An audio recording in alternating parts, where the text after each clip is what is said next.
And welcome back to another episode of Dogs on the Couch, where everybody's allowed to have an opinion. It does not matter if you played the game you were watching. So you're allowed to have an opinion as well. First and foremost, please like, comment, subscribe. Most importantly, subscribe. Okay, it helps grow the channel as well as push videos like this into the algorithm so that like-minded people may have a chance to view them as well. We set our first goal here at Dogs on the Couch. We would like to acquire 100 subscribers. And you personally can help us reach that goal by simply pressing the subscription button and becoming a family member. I greatly appreciate it. Now, with that being said, topic I'd like to get into today is just basically the wrap up. Ever since LeBron has made his what he calls his final decision, it's been a lot of discourse. I had gave my initial reaction once I had heard the news and whatnot, and so now I just want to address a couple things. Now that there has been time to process, digest, hear a few more takes, different things of that nature, and just kind of express where I fully stand on it at this particular moment. So for starters, what I would like to do is this. I would like to point out, because there's, again, Rich Paul has made a statement about this. Some other people have come out. I think it was Jason Williams, if I'm not mistaken. I believe he has a clip where he's kind of speaking about people and their opinions about LeBron and what he's done as far as stacking the teams or whatever. Because Charles Barkley, and I played some of what Barkley had to say, just his take on it. So Jay Williams had a different take here. This is courtesy of ESPN. I believe I actually have the clip here. So yes, courtesy of ESPN. This is kind of Jay Williams giving some of his take as far as what he feels like may be deserved or not deserved as far as LeBron is concerned with his decision, what people feel about his legacy, and different things of that nature. Will look like this will be the fifth team in the last 50 years to begin with four players that averaged 20 points a game in the previous season. And you see Edgecombe is not that far behind. Charles Barkley was on with Stephen A. Smith, and he reiterated some of the criticism of this LeBron decision as others in the past. The number one knock on LeBron for older guys like myself has always been, yo, man, you always stacking your team. He stacked it in Miami. He stacked it in Cleveland. He stacked it in L.A. Now he's stacking it in Philly. So, and I do believe that Charles Barkley does have a point in saying that. A lot of more so LeBron supporters, love to kind of skew the narrative to make it seem like he doesn't stack the teams or whatever. And then what you're kind of going to hear Jay Williams say is basically like, well, he's allowed to do that. He's earned the right to do that or whatever. I'll let Jay Williams speak for himself. Now he's stacking it in Philly. So that to me, I'm going to still have the same criticism I've always had. He's always stacked his team. All right, Monica McNutt, Brian Windhorst, and Jay Will, I'll start with you. Is that fair? And I love Uncle Chuck. The biggest flaw in this argument for me is that, people treat player agency as if it's less legitimate than front office agency. So when, Red Auerbach, finds a way to stack a team, he's exceptional. He's a genius. When Brad Stevens does it, he's a visionary. When Jerry West does it, he's such an incredible leader. But somehow when a play... Reason being, not to cut Jay Williams off, but the reason being when those guys do it, they're incredible and they're amazing and whoop, whoop, whoop, is because that is literally what their job description is. Their job description is to build out the best possible roster. That's what their job is. Their job isn't to play basketball. It's to build the best roster. That's what their job is. Kind of takes in his own agency to do that for himself, then it becomes a character flaw. And I think that's the flaw overall in the argument. Like, this is a different time and an age where players feel as if they're bigger than the franchise. It's the way people follow the game. And I think LeBron James is one of the rare few that, because of his agency and because of the power that comes along with being LeBron James, that he can pick and choose and kind of skew the rails in the direction he wants. And I don't think that's a character flaw. I think it's just the genius of LeBron being a GM and being the player that actually demands that type of control as the player he is, one of the greatest to ever do it. Monica. So I understand what he's trying to say, which is basically like LeBron has earned the right to do that, as great as he is, et cetera, in one breath. And I get it. But in my personal opinion, you can't do it and then expect everyone to overlook it. Or, since it's a new day and age and et cetera, a new time and all of that, well, then we have to kind of look at it that way as well, which is essentially what Charles Barkley is saying, which is as long as we've been watching the game, the players played the game. And if you were one of those players, one of the hymns in the league, you didn't want to team up with other hymns. You wanted to beat the other hymns to show that you were the hymn. That's what you hear Michael Jeffrey Jordan say. He said, I didn't want to team up with those guys. I wanted to beat them. Yeah, because he wanted to show I'm better than you. I can't show that I'm better than you if I team up with you. I want to beat you. I want to beat you. Now, if you beat them and you win, and then they decide to join up with you or something like that, okay, cool. It's like, all right, I already beat you. That's why Dwayne Wade's championship, in Miami prior to LeBron holds so much weight. That's why it's called Wade County over there. Because Dwayne Wade took it upon himself to say that year in specific, I'm him. I'm better than you. I want to beat you. I want to team up with you. I want to beat you. I want to show you I can beat you. Then after he beats you, all right, well, if you want to come here and team up with me, all right, cool, come on. I already beat you, so they can't never say that you know what I'm saying, that I ducked no smoke. Because I didn't. I beat you. So they can never say that I ducked any smoke. And you never hear that about Dwayne Wade. Also, in the same breath, those things have to be considered, when we talk about all of the accolades and different things like that, accomplishments and, championship with 3 different teams and potentially, 4 and et cetera, et cetera. It's like, okay, we act like it holds such this weight because that's something, again, never been done before. However, the only reason that's, well, I ain't gonna say the only reason, but I believe the primary reason that did occur is because other players weren't doing that before LeBron. So Tracy McGrady wasn't trying to go team up with, after he left Vince Carter, he wasn't trying to be like, hey man, you get together, we go get somebody else, and then now it's 3 or 4 of us. We could win like that. Nah, that wasn't what nobody was doing, man. So, everything can't be an oxymoron. At some point, it's like, all right, if you want to do things a new way, okay, fine. But then what comes with that is you have to accept new criticism, because there's going to be criticism for things being done this new way that's obscure, something that we aren't used to, we haven't seen. So it's like, okay, if you deserve the right to stack your teams, well, then we reserve the right to criticize when you stack your teams because it's something new. And then not only that, Jay Williams, you will have that sentiment about a LeBron. It's okay for him.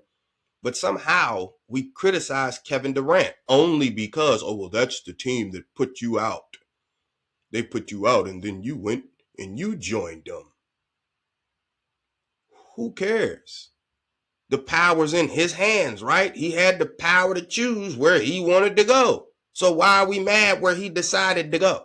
What sense does that make? Doesn't make any sense to me. None whatsoever. Another point that I would like to get into, because this ain't gonna be too long. I've already gone over the majority of it. I just wanted to point out a couple of small things. When we talking about, legacy and age, different things of that nature, there's something that I would like to point out because this statement was made by LeBron James himself. Okay. I want to focus on this part of his statement where he says, I still want to compete to win and to have a chance at the feeling of winning another championship. I believe I can help make the Philadelphia 76ers a championship team. I'm going to say that again. I believe I can help make the Philadelphia 76ers a championship team. And I'm so excited to energize a new fan base and start this incredible journey one last time. Thank you, LA, Miami, I'll forever love, and Northeast Ohio will always be home. So when we talk about, for the people who, this doesn't hurt his legacy or whatever, blah, blah, blah, and all that other garbage, this is what, and for the people who, he's old, what do you expect him? How do we still, the fact that we're still expecting him to win a championship at this age, what does that mean? We didn't expect Jordan to do that. Okay, well, Jordan went to the Wizards. Jordan didn't go team up with Shaq and Kobe. He went to the Wizards. That's where he went to go play. So, of course, we wasn't expecting Mike to win no championship with people like Jahidi White and Popeye Jones on his team. Okay? With his next best player being a fresh Rip Hamilton. A fresh Rip Hamilton, who wasn't even prime Rip Hamilton. A fresh young pup, Rip Hamilton. And the rest of your players is Popeye Jones and Jahidi White. Who are these people?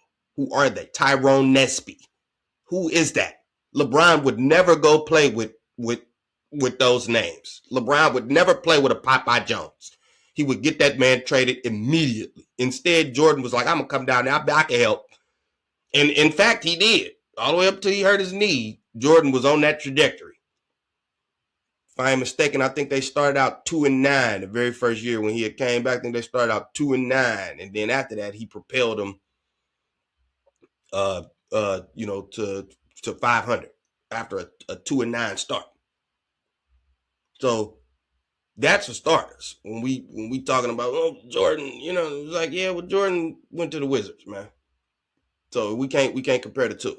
Not only that, by the statement I just read, which was LeBron's words, not mine, LeBron is the one who said he believes he can make the Philadelphia 76ers a championship team. That's what he said. So if he's saying, Mr. Basketball, highest basketball IQ ever himself, if he's saying, I believe that what I bring to the table with what they got, that'll make us a championship team. Well, by default, what that means is championship or bust, because LeBron himself, Jay Williams, you just gave LeBron all this credit about being such a great GM person, being able to maneuver and stack teams so that he could win. Well, okay, he's still doing it. Even though you want to talk about his age, it don't matter. He's still doing it at this age. And then not only did he stack the team, he flat out told you out his mouth, I feel like with me being on that team, we can win the championship. That's what LeBron said out of his mouth.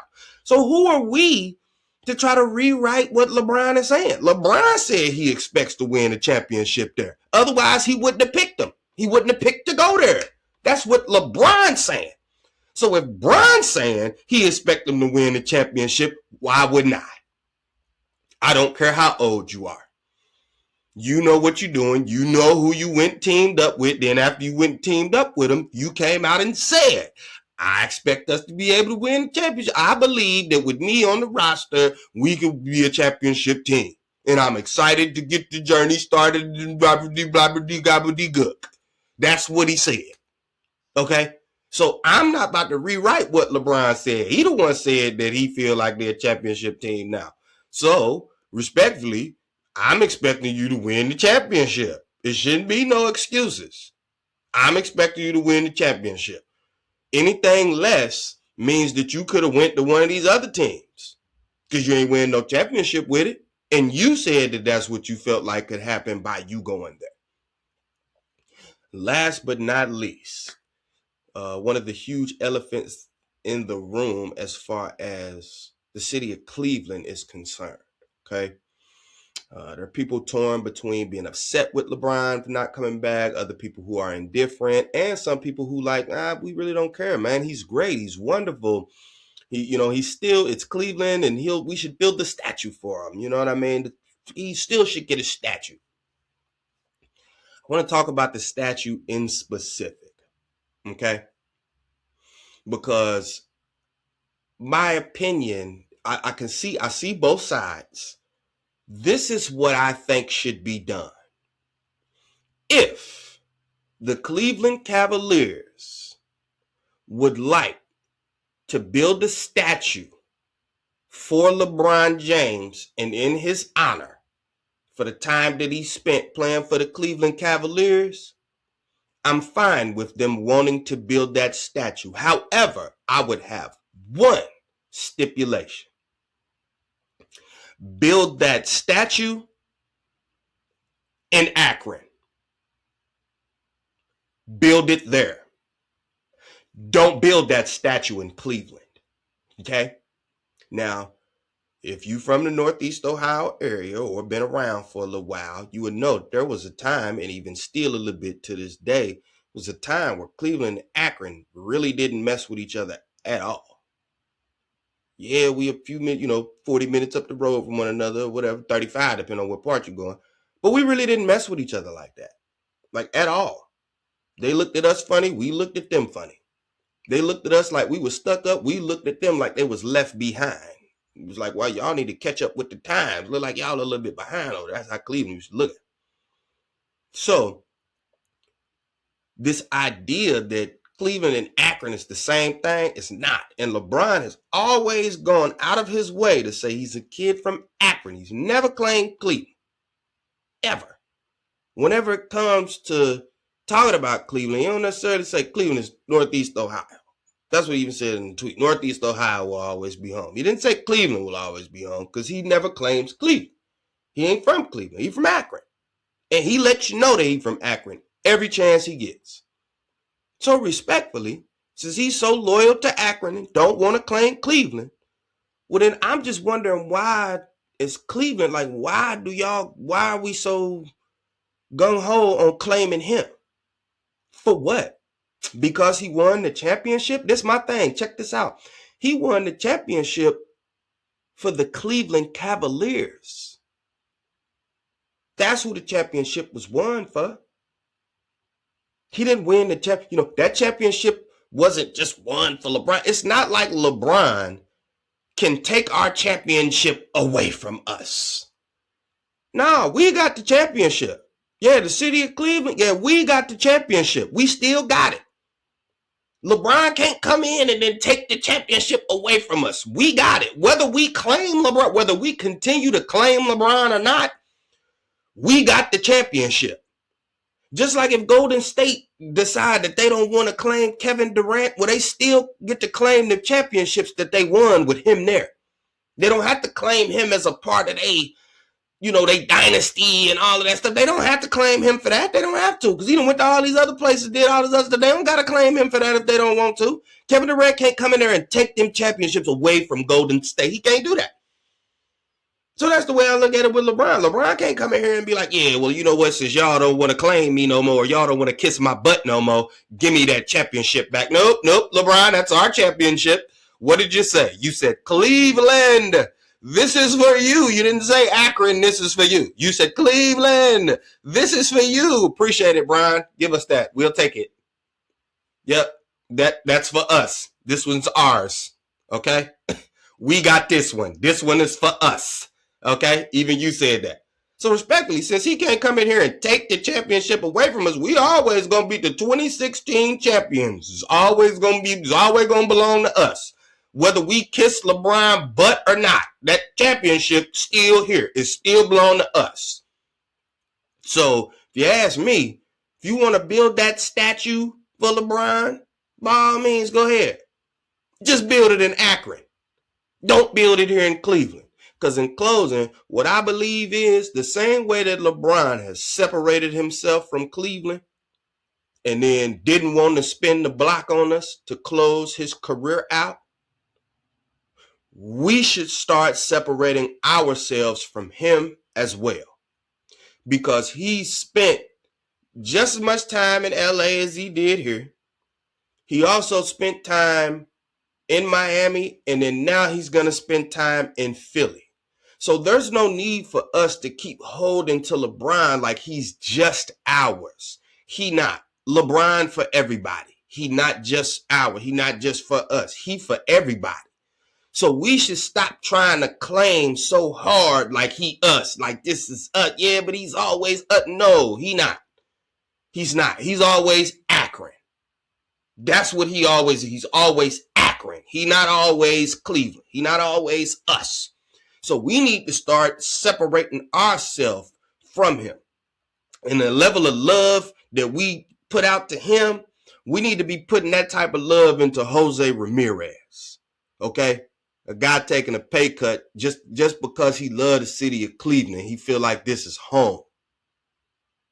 That's a guy we need to be putting that type of love into.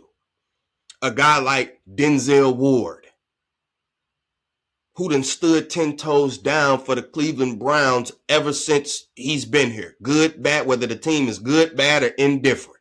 But he done stood 10 toes down for the city of Cleveland. So players like that are the ones that we need to put all of that love and affection and propping up that we do.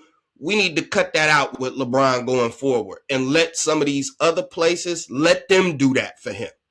Let Philly give him all that praise or whatever if he don't deliver no championship over there. Let Philly, praise him and say he's God and he's the best thing ever. Let them do that. Let LA do that. Oh, that's right. They're not going to do that because they're going to do that for Kobe and Magic. They're not going to do that for LeBron. Or let Miami do. Oh, Miami not about to do that for him because that's Wade County. So respectfully, Cleveland, we don't need to keep attaching ourselves to LeBron. Let's detach ourselves away from LeBron. Okay? We still going to have the championship. Doesn't matter. LeBron can't come take the championship away from us. Kyrie hit the shot anyway. So LeBron can't take that away from us. So being as though LeBron is going out his way to separate himself from us, and then even when he do want to say, well, Northeast Ohio is always home. Right, because he's a kid from Akron. He's not a kid from Cleveland. So Cleveland, let's go ahead and detach ourselves from LeBron.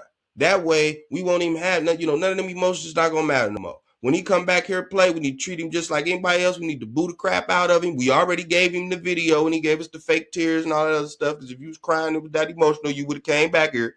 But you didn't. You went ring chasing. Okay, that's what you did. You went ring chasing. Okay. You didn't really want to put the work into the grind because you could have tried to win the championship here. We got a decent team. It might not be to your specific liking, but we got a nice team, though. And with you, we probably could have been a championship team. You didn't want to put that work in. You just wanted to go where you felt like it was the easiest. And I think if I go over here, we can win right now. And I ain't got to wait. And I could possibly have a chance to win back-to-back championships. And then I can catch up to Mike and I can have 6 and all that other crap. Cool. Cleveland, if we're going to build the statue for him, Cleveland Cavaliers, let's build that statue for him in Akron. Okay? And then if we get a statue here in Cleveland of the Cavs, we can just get a statue of the whole team. You know what I'm saying? Or just a statue of the trophy with the Cavs logo on it. Okay? But we don't need to be building no statue of LeBron and putting it here in Cleveland. He's not a kid from Cleveland. He's a kid from Akron. Okay? And he ain't never stood 10 toes down for Cleveland. So what we building the statue of that man here for? They built the statue of Kobe in L.A. because Kobe bled L.A. Okay? Dwayne Wade bleeds the Miami Heat. Like that's them. When Kevin Garnett went to Boston, he embraced it. He bled the Celtic green. Okay, Paul Pierce bleeds Celtic green. Okay, LeBron don't bleed wine and gold. He doesn't. So we don't need to build no statue for him in Cleveland. Build that statue in Akron. Dogs on the couch. Signing off.